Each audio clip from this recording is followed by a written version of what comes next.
The morning he found the locket, the wind held its breath. There were no birds, no distant hoofbeats, just a deep and unsettling stillness. The kind of silence that makes your skin crawl before you know why. And beneath the old stable floor, something waited. Silas Ward had returned to the ruins of the family ranch more times than he could count. Each year, the pain remained the same. A burnt barn, memories sealed beneath ashes, and a quiet voice inside him whispering that something had been missed. This time, his shovel struck metal. Small, rusted, but unmistakably deliberate. He knelt, hand shaking, and unearthed a silver heart-shaped locket, burned along the edges, but still intact. Its clasp was stubborn, sealed with time and secrecy. When it opened, everything changed. Inside was a photograph. On the left, his brother Marcus, smiling in that carefree way Silas remembered too well. On the right, a woman Silas had never seen. Her eyes carried warmth and sorrow both, as if she knew her picture might one day break a man's world apart. Etched behind the photo were words carved with a desperate hand. "If something happens to me, find her." Silas read it twice before the meaning struck his chest like a hammer. Marcus had known. 15 years ago, the fire had taken everything. Their home, the horses, and Marcus himself. They told Silas it was lightning. An accident. Nature's cruelty. But now, with a locket hidden under a stable, and a message from beyond the grave, nature no longer seemed responsible. Silas rose to his feet slowly. The world felt heavier. The wind moved again, gentle and cold, as if the land itself had been waiting for this moment to breathe. He did not know who the woman was, but he would. The next day, he returned to the site with purpose. He dug beneath each rotted beam and scorched corner of the old stall. That was where Marcus had kept Belle, his prized mare. The ground gave way to another box, small and scorched, as if fire itself had tried to swallow it whole. He pried it open. Inside lay a bundle of half-burned letters, curled at the edges. A horsehair bracelet, braided with familiar strands. A gold pocket knife engraved with the initials EW. And tucked beneath it all, a folded piece of parchment. It was a land deed, transferred 2 days before the fire. But Marcus's name was not on it. Elijah Whitaker's was. Silas stared at it, numb. Elijah had been Marcus's friend once. A banker, smooth-talking and hungry for land. Silas remembered the way he used to eye the property like it was already his. The memory stirred more than suspicion. It ignited rage. Silas knew his brother's handwriting. Knew the way he planned to expand, not sell. Something was wrong. Something had been wrong all along. He tucked the items into his thole bag and mounted his horse with a cold fire in his chest. Riding into town was like stepping into a dream long since abandoned. The saloon sat just as he remembered. The dust thicker, the patrons older, but the lies still hanging in the air. He found Elijah at the corner table, sipping from a glass that shimmered in the dim light. Silas placed the deed on the wood. Elijah glanced down, then up. His smirk did not last. He reached for the paper, then paused. "You sign this," Silas said, voice steady as stone. Elijah leaned back slowly, eyes narrowing. "I do not recall," he said, too quickly, too smooth. Silas leaned in closer.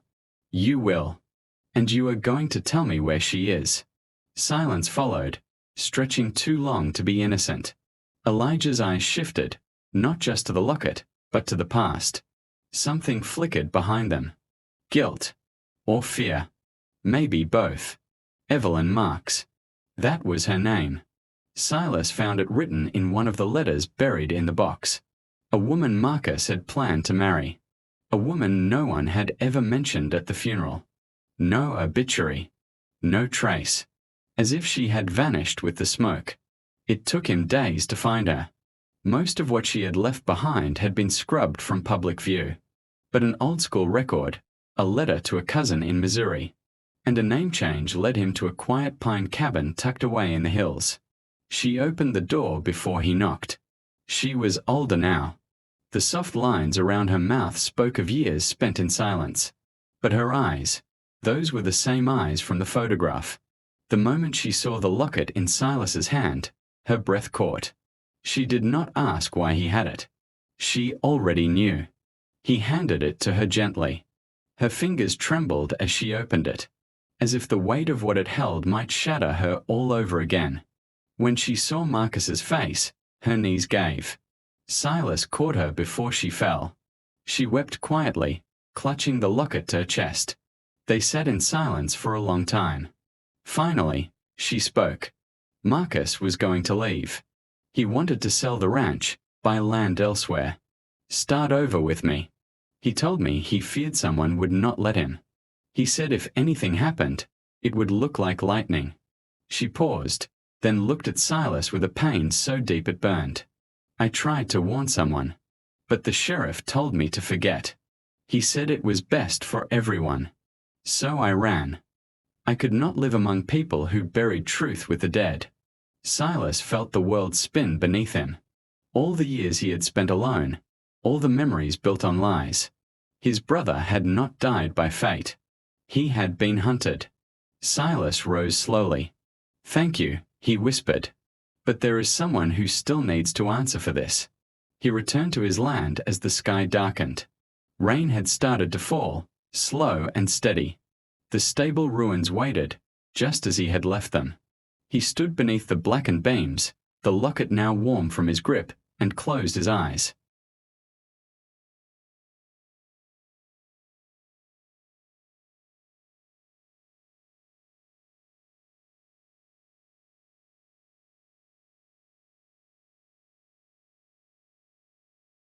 Marcus had not left him.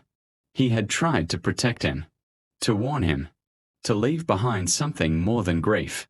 Silas opened his eyes and stared toward the ridge. Elijah Whitaker still lived on the other side, still owned half the valley, still smiled at church. But the truth was rising now, and truth had sharp teeth. Silas spent the night cleaning his rifle, not out of vengeance, out of necessity. He had seen what lies could do when left to rot, and he had no more room inside him for rot. He rode at first light, the mist rising around his horse like ghosts. Elijah's estate sat smug and wide, built from timber that once belonged to others. Silas approached slowly, every step deliberate. The guards at the gate did not stop him. His name still carried weight, and so did the look in his eyes. Elijah met him on the porch, dressed in a suit that had never touched dirt. His smile faded the moment Silas stepped closer. "You should not be here," Elijah said, but his voice lacked conviction. Silas pulled the locket from his coat. "She is alive," he said, "and she remembers everything." Elijah's jaw clenched. He turned his eyes toward the hills, then back. "You cannot prove anything. The sheriff is dead. The files are gone. You are chasing shadows, Silas. The world has moved on." Silas held the locket tighter. "Maybe the world has, but I have not. And Marcus deserves better than silence." The wind shifted then. A horse neighed in the distance, the kind of sound that carries memory. Silas turned his back without another word. There would be no justice in that place, not yet. But there would be truth. And truth does not fade. Days later, Silas sat by the stable. The old ruins now cleared, the ground ready for something new.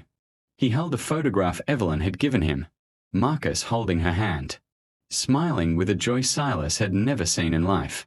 He felt tears gather, but he let them fall. The land still held pain, but it also held love. The horses buried under ash deserved to be remembered. So did the man who trained them, who dreamed of more, and who died for wanting to be free. Silas placed the photo beside the locket and whispered a vow. "You will not be forgotten. Not now. Not ever." That evening, Evelyn returned. She stood beside him without speaking.